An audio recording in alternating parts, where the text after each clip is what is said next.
Rob, thanks so much indeed for coming on the podcast. You're Ops Director at Nectar360, but that's not where you began your career. So I'll be really interested to hear the journey that took you to where you are now. Yeah, well, thank you for having me on, Steve. Yeah, definitely. I haven't gone the most usual route into retail media. So I've got quite a varied background. Actually always worked in consumer industry, sort of retail. Spent a bit of time at Samsung, but I started my life at Argos. I've done stints in management consulting. I've also worked in commercial, in buying functions. So most recently at Sainsbury's, head of buying for soft drinks and snacks. So I've kind of gone through sort of various different guises, I suppose, and roles within retail. But I think it wasn't sort of some sort of career master plan, but actually kind of solving back now when the opportunity came up, it makes quite a lot of sense. I can bring quite a lot of my experience into retail media. So I mean, I'm really interested in that sort of category buying side. So what do your experiences buying soft drinks and snacks, how has that kind of informed your thinking about retail media? Yeah, I mean, obviously there's a difference clearly sort of going from sort of buying the product into selling the media, but ultimately thinking about sort of the customer sort of experiences and sort of need states and occasions and all those sorts of things that we would talk about. We would be having those conversations, with the sales teams, and we would, obviously hear from the brand teams on what the plans are for the big FMCG guys at least, and we would also, I would then think about how do we then structure the range, and all those sort of decisions which go beyond what the brands are sort of ultimately trying to sell into us, to sort of create a category that grows, is commercially viable and meets the needs of customers. So having that knowledge and insight as to what kind of goes on in the trading conversations, I think is really helpful as we're sort of thinking about retail media. I mean, ultimately, I guess we would think that, or would see retail media as being a growth driver. Yeah. Not just for the retailers, but obviously for the brands as well. But to drive growth isn't just about media. It is also obviously about the category and distribution and presence. Do you see any kind of coming together of those two areas? Yeah, I mean, I'm a big advocate of it, obviously, and I was before I moved across. Actually, I always felt quite strongly that we should be encouraging the brands to activate more through Nectar360 when I was in the trading teams.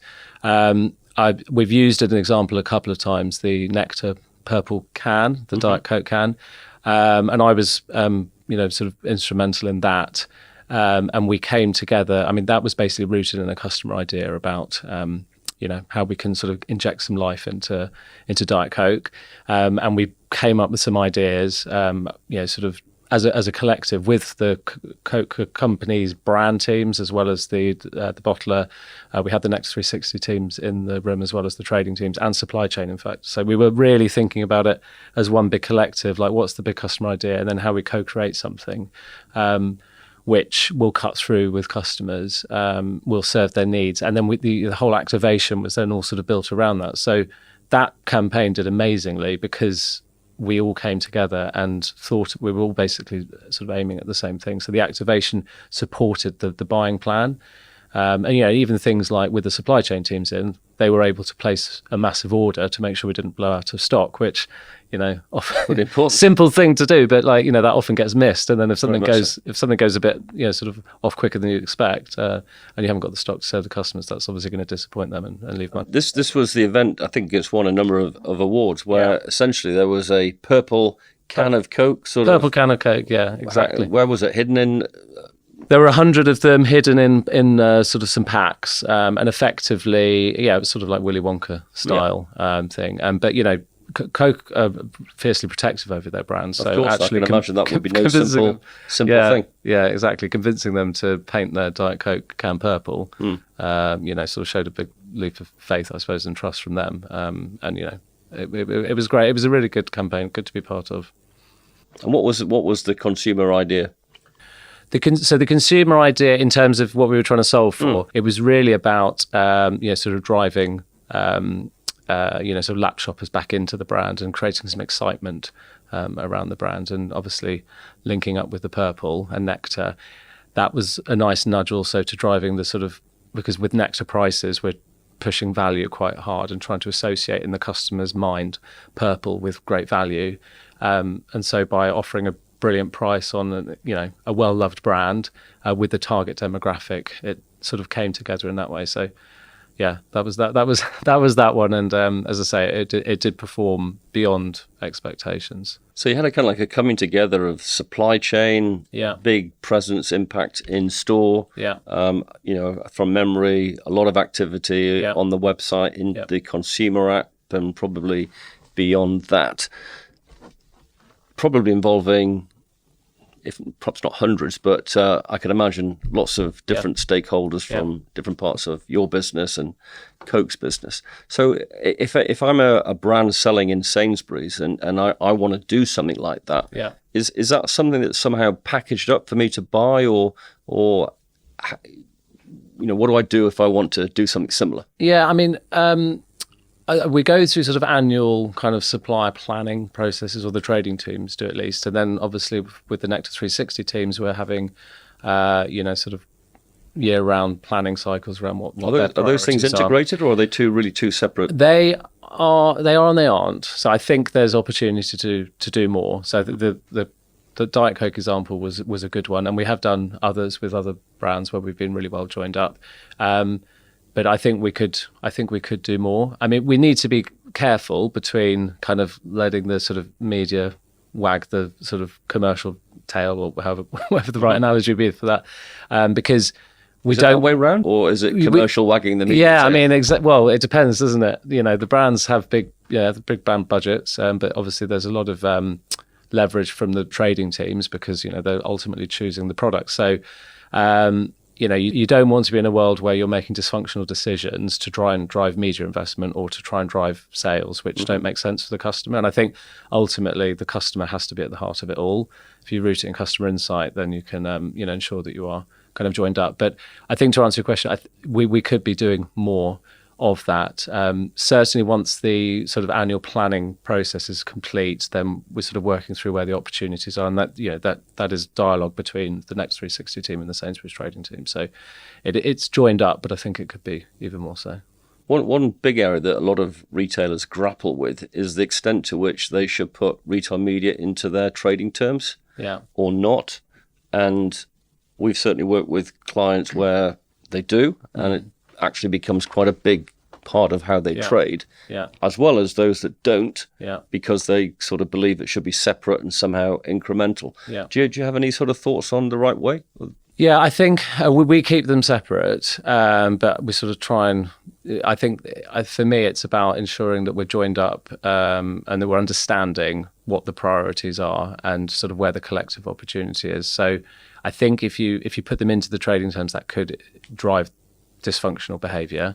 But I think if you keep them totally separate and then there's no kind of awareness of what's going on, it becomes really disjointed, and you start having media investment going into things which are not priorities for the trading team. So my view would be it's best to keep them separated, and certainly it works for us for Nectar360 because we're not just about Sainsbury's. We also have Argos, and we have the coalition of the loyalty programme, with the likes of Esso and Marriott and Uber, etc. So we see ourselves as being distinctive and different as a brand, which I think the brands like, sort of dealing with us in that way, but we're super plugged into Sainsbury's. So that's where I would leave the balance on that one.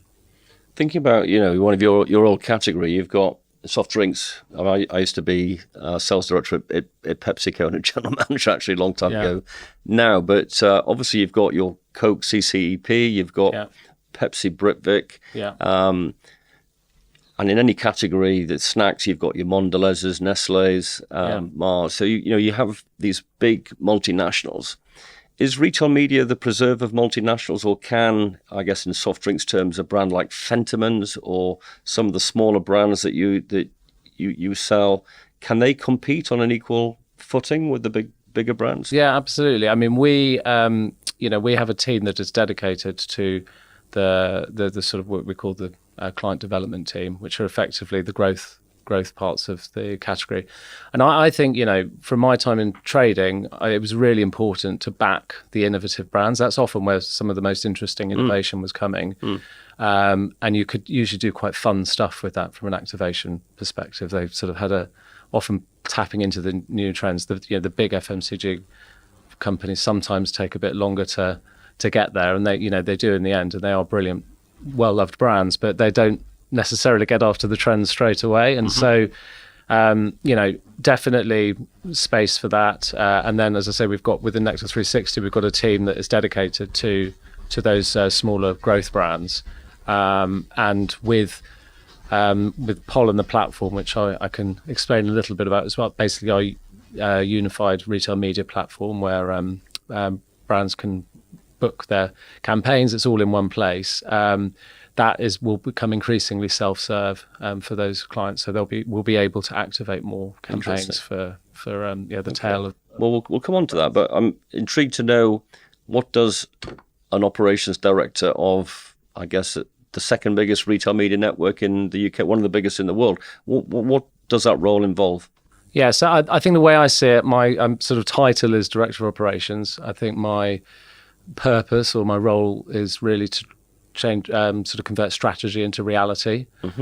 You see a lot of things from a customer perspective or from a client perspective that goes on at the front, but people obviously don't think about all of the things that are going on behind the scenes to make that happen. So I try to kind of I guess simplify the complexity, and I run a variety of teams who basically enable the retail media sort of execution to work seamlessly. That's the idea.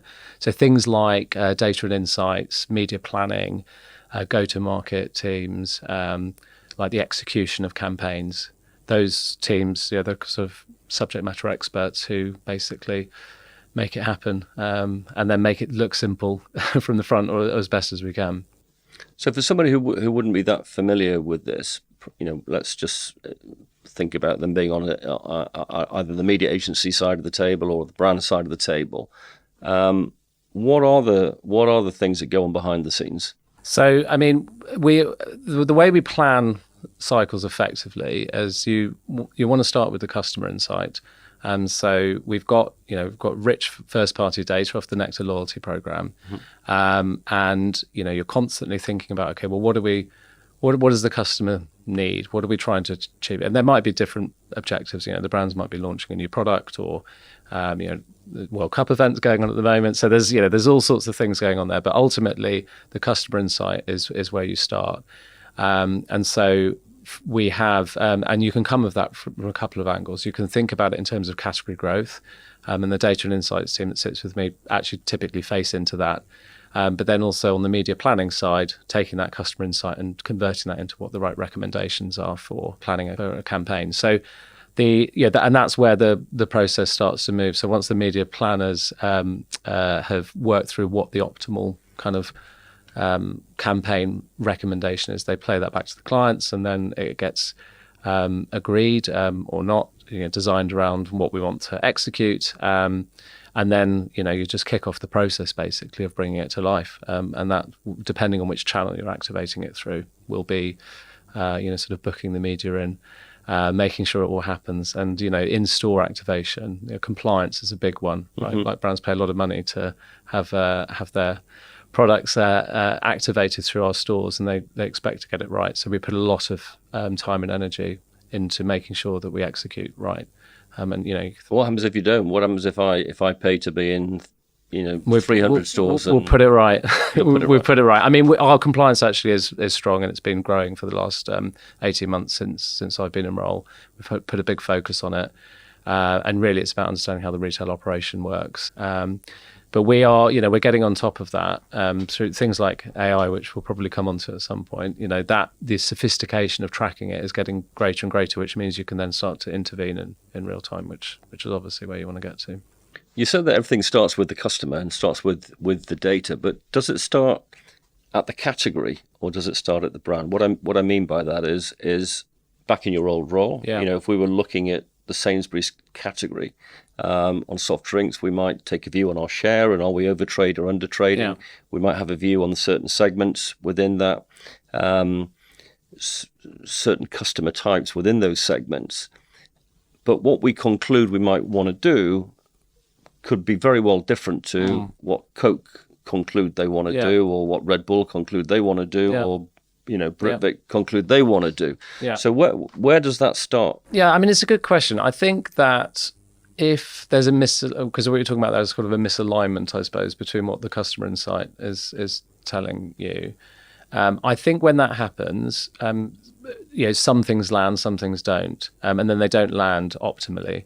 So if the trading team are not bought into, or the buying team at Sainsbury's are not bought into what Red Bull, say, for example, are trying to achieve, it then starts to become a negotiation around how many distribution points they're going to get, what cost price they're going to go for, and how and when they're going to activate. And if they're not quite aligned, I find what would happen is you sort of begrudgingly kind of go through the motions, but it doesn't really land with the customer in the way that you want. And look, obviously, we're not going to be right all the time. Sometimes the brand would be correct, and sometimes Sainsbury's would be correct. And then you can see from the data, because that's why measurement is absolutely key, what worked, and then you sort of align around that. So I would say that it really does need to start with the customer.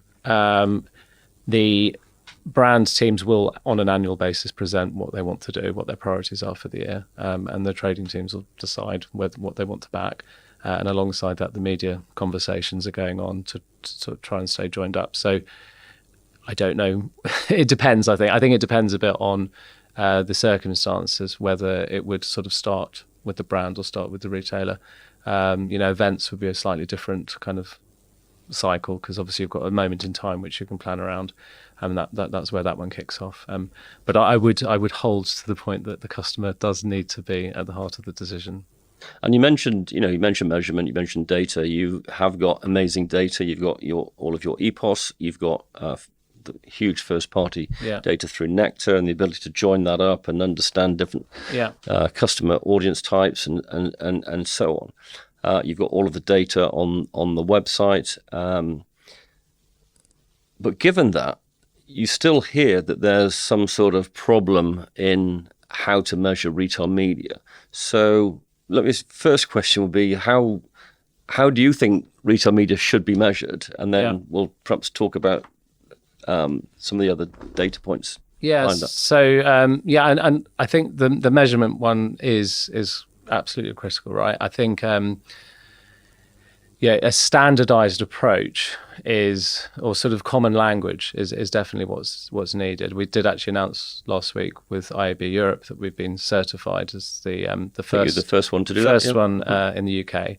I think it was Albert Heijn have done it in the Netherlands as well. So that accreditation is really important, because it needs to be. We can't be marking our own homework. It needs to be trustworthy and give confidence that it is measuring the right outcomes. I don't think with measurement it's a one-size-fits-all. It depends on what outcome you're trying to get to. So you need to have a suite of options. The crown jewel that we're all trying to sort of solve for is, what's the incremental return on ad spend, and what are the different channels, particularly in an omni-channel world? How are those different channels contributing to the effectiveness of the campaigns? So both of those metrics, so multi-touch attribution and incremental return on ad spend, are being developed in-house and available through Pollen. I think that's the gold standard of where we want to get to, and it's good that the IAB Europe agree with that, because as I say, ultimately, if you don't have that sort of confidence in the measurement metrics, then it doesn't give you the kind of trust to sort of, I guess, divert where you put your. Is there a defined way of measuring incremental ad spend? Yes, it's extremely complicated the way that we do it. But I guess we've got so much data, to your point, within the system. We can see like campaigns through sort of. I say through history, but we've got lots of history of data, so we can see in different stores how things campaign, how they perform. We can model through what the expected return is, what the incremental sales are, which is the key one. Is it in simple terms, is it a sales measure, and is it the level of sales that I achieved that I otherwise wouldn't, but for the advertising? In simple terms, it's the incremental sales that you've been driven off of the back of that campaign, that had you not implemented that campaign, you wouldn't have achieved. And then obviously the return is based on how much you've spent on the campaign. So, if I put £100 in and I've delivered £150 of incremental sales, I'm probably going to be more happy than if I'd only delivered £20 of incremental sales. But the incrementality is the key bit, which there's a lot of modelling that goes into strip out the noise to make sure that it's incremental upside, not just actual sales.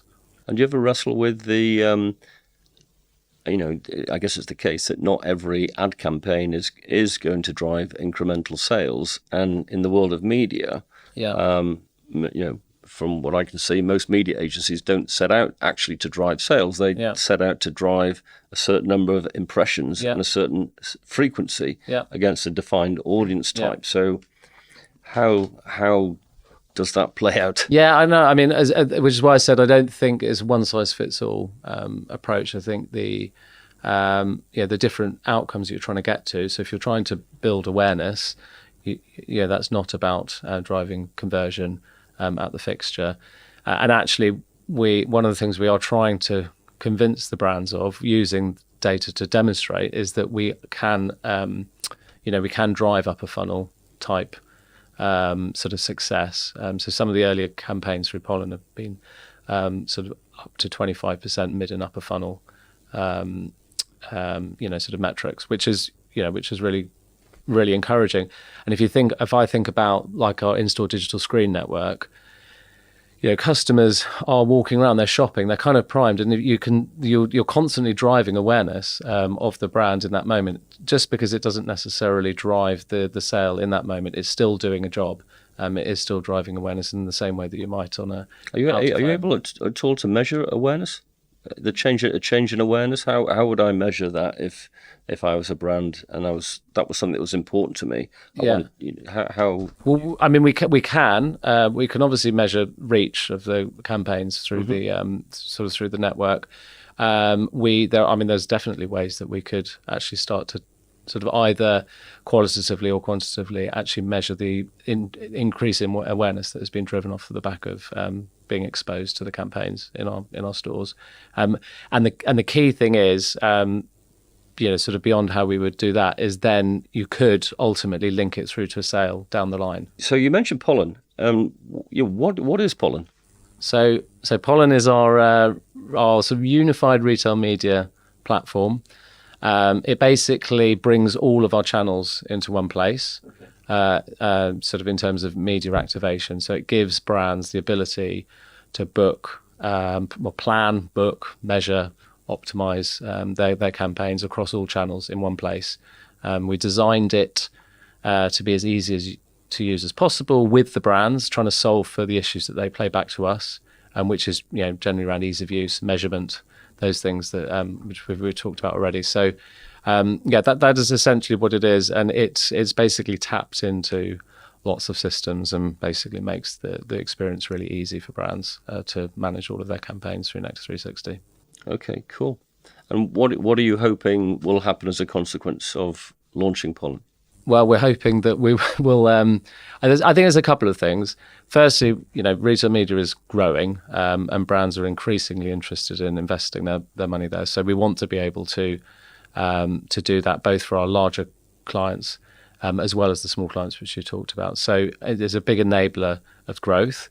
We want to be able to connect all of the different channels increasingly. Sort of obviously with AI and the interconnectivity that goes on behind the scenes, it'll just get more and more sophisticated. So, for example, our in-store digital screen network, when that gets connected into Pollen, you've got the content management system and you've got the ability to book alongside your on-site and your off-site campaigns all in one place. I mean, that's the nirvana, and then you can measure them and continue on that way. I think there's an efficiency piece as well for us. It'll help it'll help streamline a lot of the processes in the background which can be quite manual, and people see what goes on at the front. Customers see a lovely advert in a Sainsbury store, and the clients will go on and book a campaign through Pollen, but what they don't see is all of the work that's going on behind the scenes. So Pollen, with the tech that we're building into it, will help streamline a lot of that, and then that gives people the ability to focus on value add stuff, creative kind of decision making, strategic decision making, being more joined up with the trading teams. It frees up time to do that rather than just crunching through some of the tasks, which unfortunately they can be quite time consuming. No, I can imagine. I think we worked with a big supermarket chain recently that I think they had over 20 different vendors that provided certain solutions that enabled some type of retail media, whether that was somebody to put cardboard panels on the front of shopping trolleys, through to somebody to serve sponsored product ads on the website, and then you mentioned screens in the store. It's probably somebody different for screens outside of the store. How do you manage all of that different complexity? Yeah, I mean, and that's exactly what Pollen's trying to solve for. So, we value our partners, obviously, because they are specialists in their fields, and you kind of need to deal, if you're looking at, say, trolley media versus on-site banners. I mean, they're obviously two very different skills. So what we've designed is something which basically plugs in and is intuitive to use across, so it's channel agnostic effectively. But you raised a point earlier about measurement and whether that starts to suggest some channels aren't working as well as others, for example, or how do we measure that? And I think that is going to be interesting. I think depending on what outcome you're trying to achieve, it might start to say, actually, we should do more of this and we should do less of that, and that will help inform the way that we evolve our media network over the coming years. Is that something that you observe, that certain channels outperform others? Yeah, I think. I mean, they certainly do, but they also depend on what you're trying to achieve. So, in terms of incremental return versus brand awareness, those are two quite different metrics, and you can see that some serve better than others. But yeah, I mean, for sure, we'll continue to kind of work out how we can measure and sort of refine our models, but it'll definitely show some channels outperform others. And I think that will help shape what we potentially switch off. Thinking back to your time as a supplier and knowing what you know now, what would your advice be to suppliers, given everything that you've learnt, that with the best will in the world, most suppliers may not be aware of? I think I'll go back to the customer, and I think being joined up across the teams is really important. The way that the brands think about their marketing pots and the way that they think about the role of sort of brand building versus conversion in stores, I think some are talking about bringing those together, which I think is the right conversation to be having, not operating in the same silos that we have done in the past. And then similarly on the retail side, we should be being more joined up across trading teams, across the media agencies, so that we can have one conversation around what's the right thing to do for the customer. Because sort of the other examples that we've got where the campaigns have worked well, it's always been because we're kind of we're aligned on what the customer outcome is, and then we know what the different roles are to play. So I think that really is it. It's the customer piece and then being joined up with what you're going after. Now, you touched on AI, and there's constant innovation in the infrastructure that's there currently. Almost every day there's somebody new who comes along, or some addition or evolution of a certain technology, and then we have LLMs and all the things that they potentially can do. So how do you sort of split your time between keeping in touch with what's coming versus making sure that what needs to be done now gets done? No. Well, it's just a constant prioritization, and you need to simultaneously have one eye on the here and now, another eye on what's coming next, and then another eye on what the future vision is. And I'm finding, I'm sure everyone is, that increasingly that future state is almost coming nearer and nearer. This kind of stuff that feels like it's 5 years away actually might only be 2 years away. But yeah, I mean, the way we do it is simply through prioritization, and we have a blend of things which are solving for now and versus things which we're developing for tomorrow. And that middle sort of stage is always the trickiest, because that's the stuff that'll be sort of business as usual type activity tomorrow or next year. I find typically teams are quite good at implementing sort of execution of the day to day, quite good at sort of future thinking and where things could be going, but bringing something tangible for next year is where we do have to put a decent amount of focus, because it just keeps the pipeline of growth coming. What are the factors that inform the prioritization? What are the sort of, what are the things that you're looking for? Yeah, I mean we'll look at things like sort of customer outcomes, commercial outcomes, sort of strategic need, ease as well. So it'll go through a prioritization matrix effectively, that will kind of give a balanced view on what the sort of where the energy needs to go. And sometimes things swing to we need to drive the commercial a bit more. Sometimes things might swing to we've got tidying up of kind of platform issues to work through, and so it can meander a bit. And obviously different stakeholders have different views on what the priority is. And that's the part of coming together as sort of cross-functional teams and working through what the right priorities are. But without giving any commercial confidences away, what's coming down the line that you're particularly excited about? I think the sort of next iteration of Pollen, now that we've launched it and it's working, is the interconnectivity of all of that. So launching new kind of platforms, and effectively joining all of our channels up, and bringing more AI tooling in as well. So we've got one which can now basically check for creative compliance. That used to take weeks. Now takes like 90 seconds. So there's like image creation that's coming through AI tooling. There's like audience building which is coming. So there's all of these use cases which, and we've been quite deliberate and specific about the sort of benefit that they deliver to effectively democratize the kind of offer for the particularly for the smaller brands. I think those are the ones which will really benefit, because they'll be able to do quite sophisticated things in quite a simple way through the platform. So I think that's the big one. Our digital screen network is continuing to roll as well, and I think joining that up with Pollen's the other one that's like really exciting. Interesting. Good. So you're not going to get bored by the sound of things. Not going to get bored.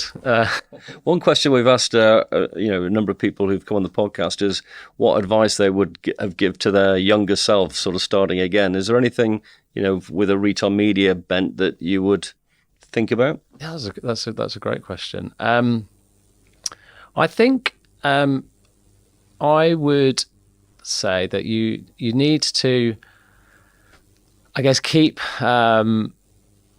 keep positively going after opportunities. Like the future, especially now, I hear quite a lot of kind of nervousness my kids are a bit too young to be sort of worrying about the world of work just yet, but they'll be there soon.